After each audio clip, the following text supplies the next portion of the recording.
George Athanassakos. I'm a professor of finance. I hold the Ben Graham Chair in Value Investing at the Ivy Business School, and I'm also the founder and director of the Ben Graham Center for Value Investing.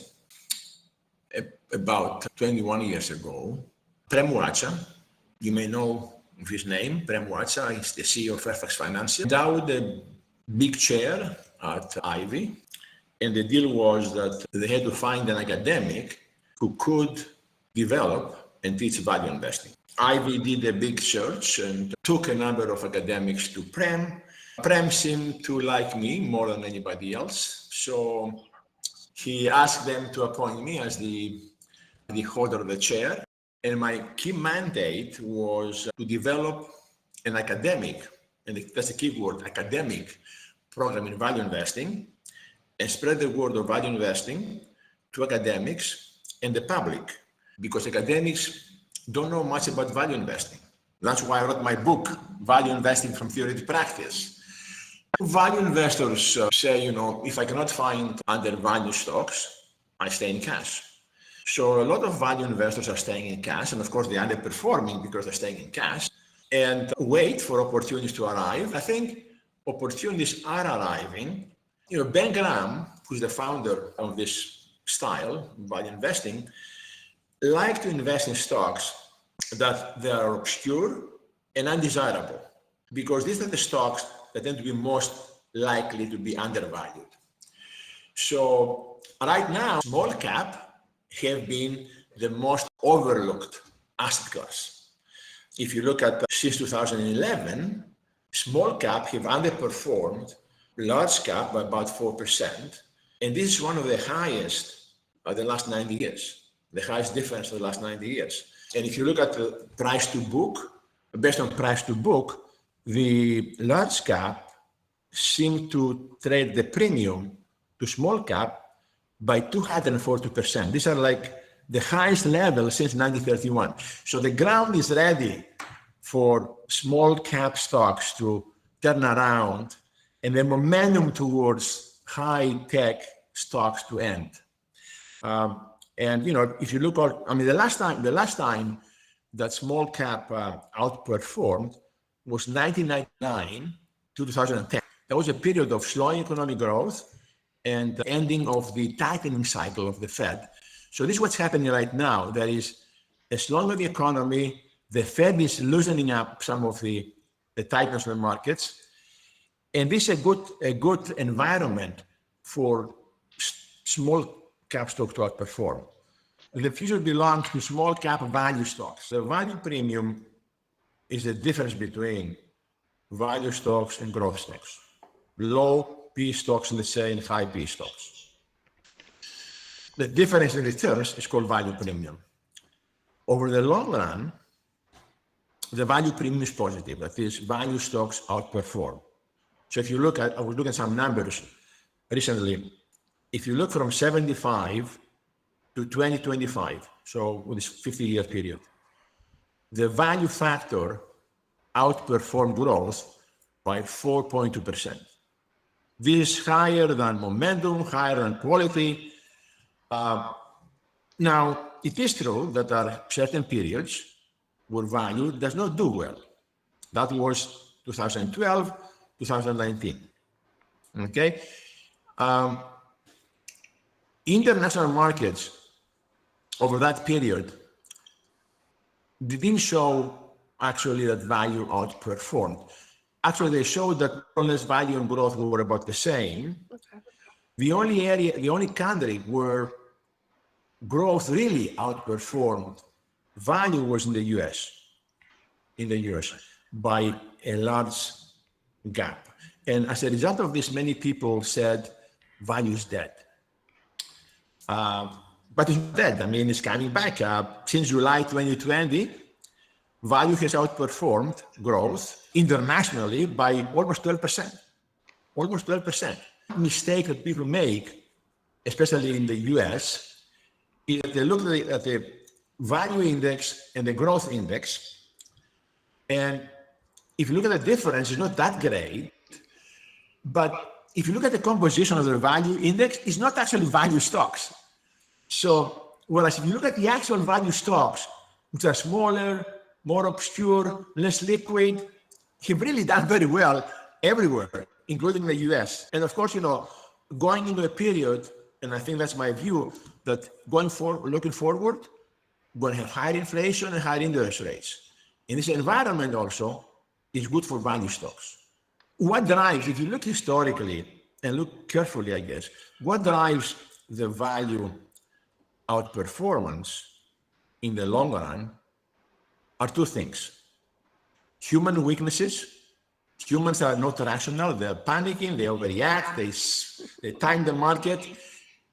And the other is institutional conflicts of interest. Okay, conflicts of interest. This, in my research, shows that these two factors have created the value outperformance. And if you look also at Buffett says, actually, when he was looking at a successor, he said, I don't want an Einstein. I want someone who understands human weaknesses and institutional biases.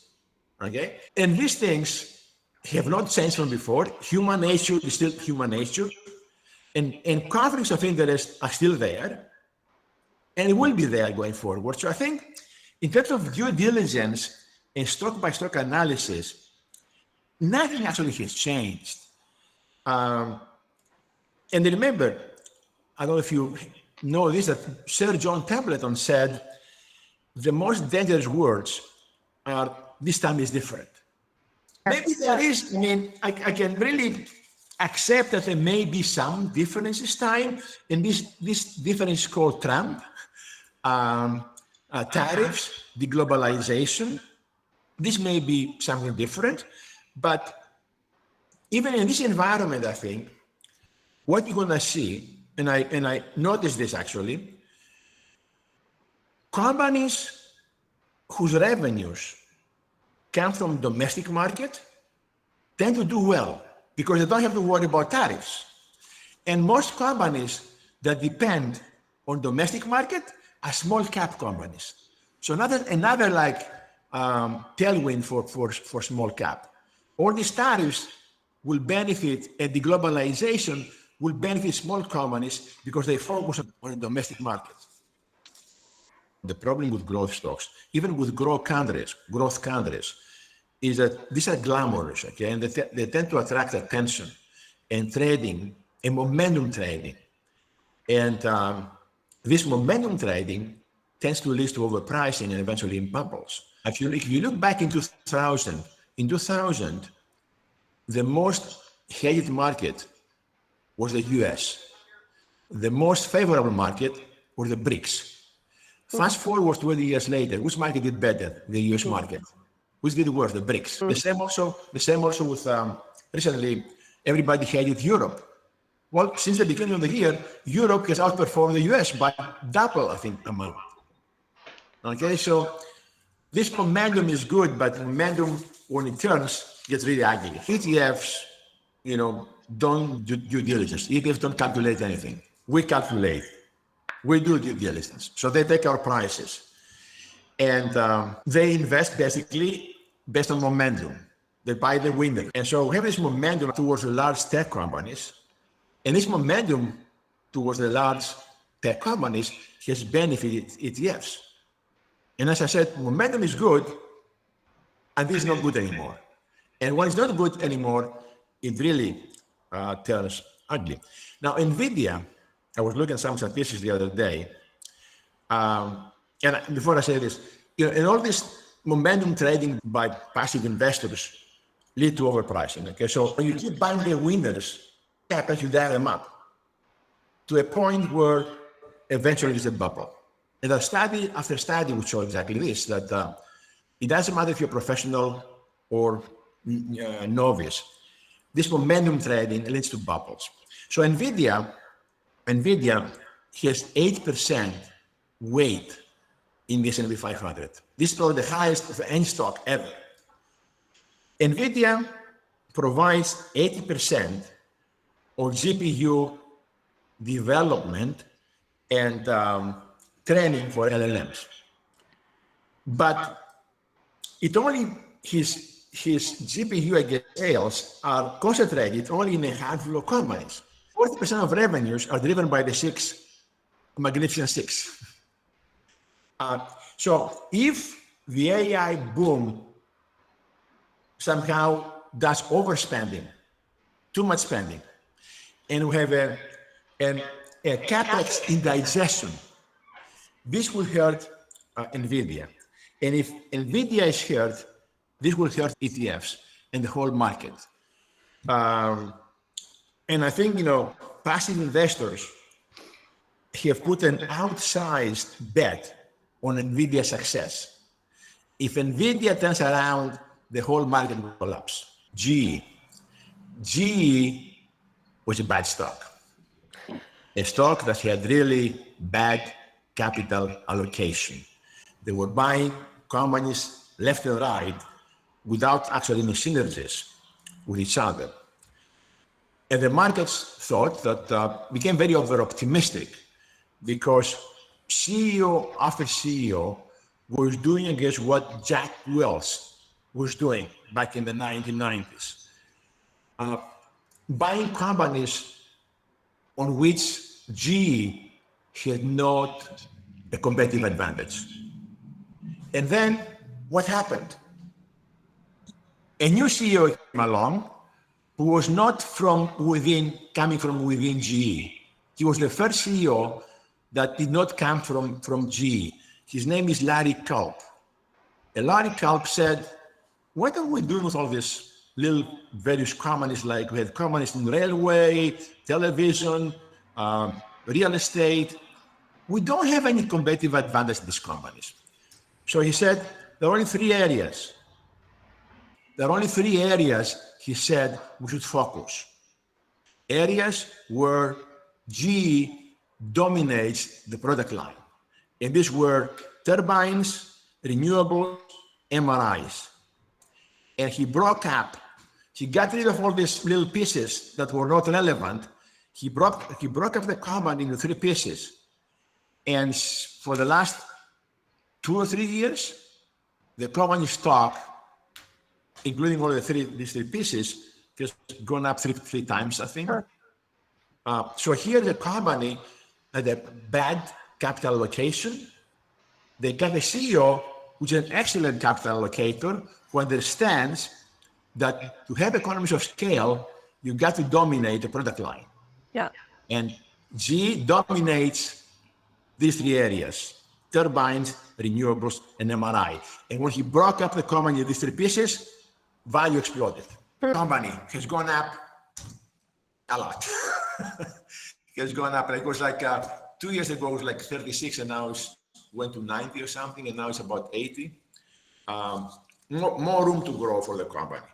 It's consolidating, I guess, all the smaller players and with excellent management and excellent capital allocation. And the last company is called TerraVest. This company manufactures propane and natural gas transport vehicles, and also storage vessels and storage tanks. Not very attractive, I guess, to think about. Again, the markets misunderstood the company because they said the company is highly exposed to oil and gas and steel prices.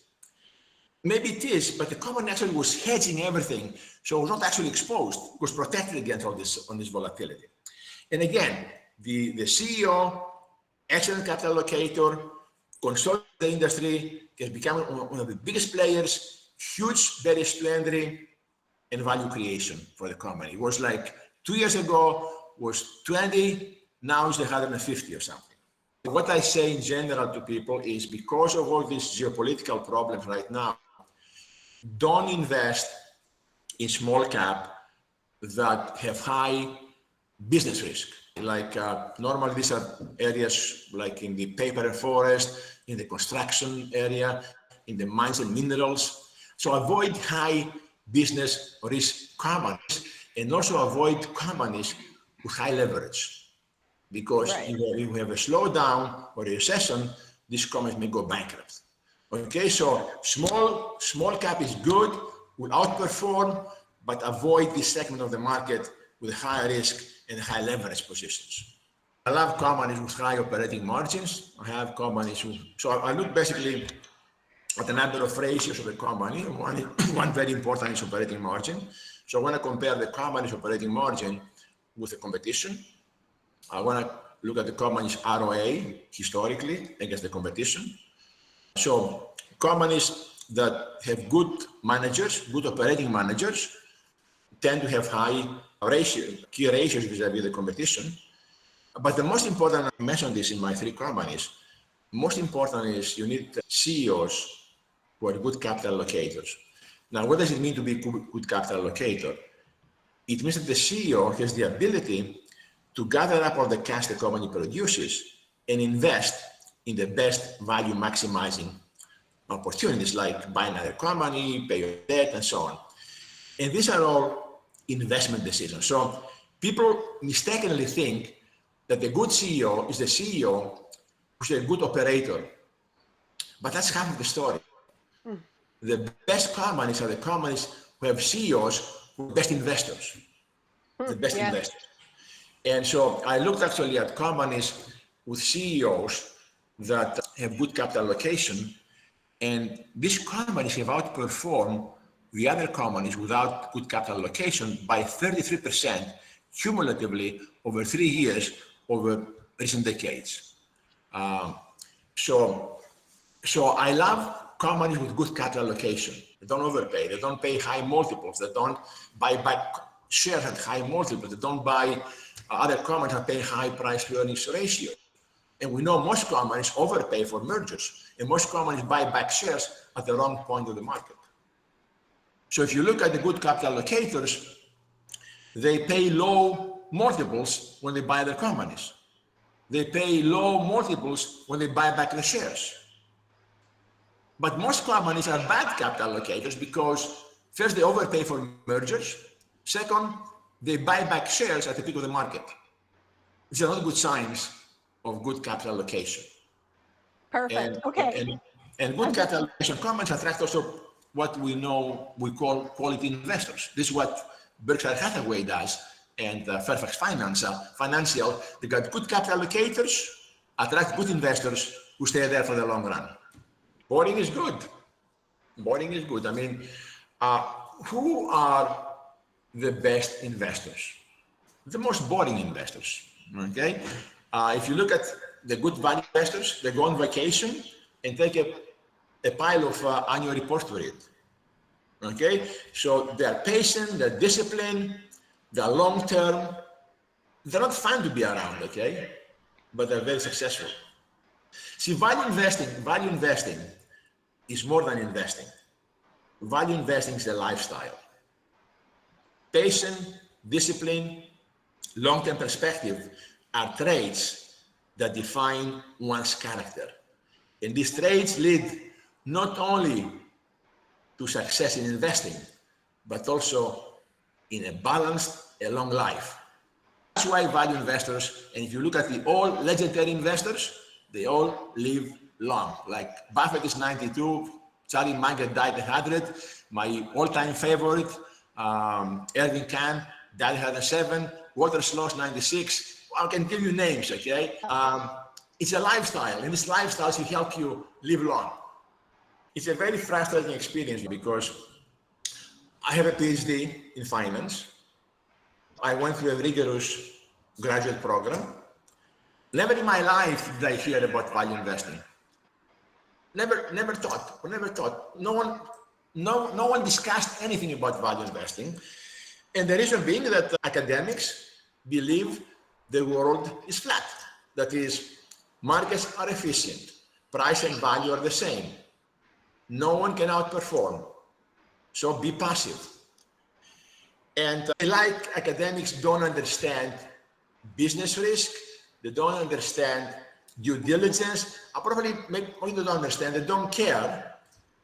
And so they like to develop formulas because formulas are shortcut that you do without actually understanding much about the companies. And they believe more in diversification than due diligence and stock by stock analysis. So so I talk about all this in the book, but a poor young academic who wants to develop something in value investing, he has no book. Like my book is the first book, the only book in academia in value investing. So before me, there was nothing. So if somebody wants to come to the market to go to a university, an academic, and says, I'm a young academic, I want to do something different, I want to do value investing, I have no help.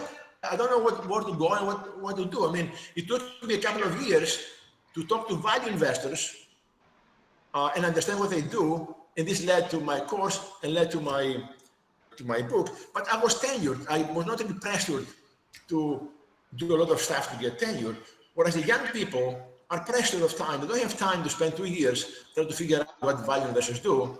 And I think my book will help academics develop courses in value investing globally. So I hope my book is a stepping stone to facilitate the adoption of value investing courses at the university level, because like I said, the course is more than investing.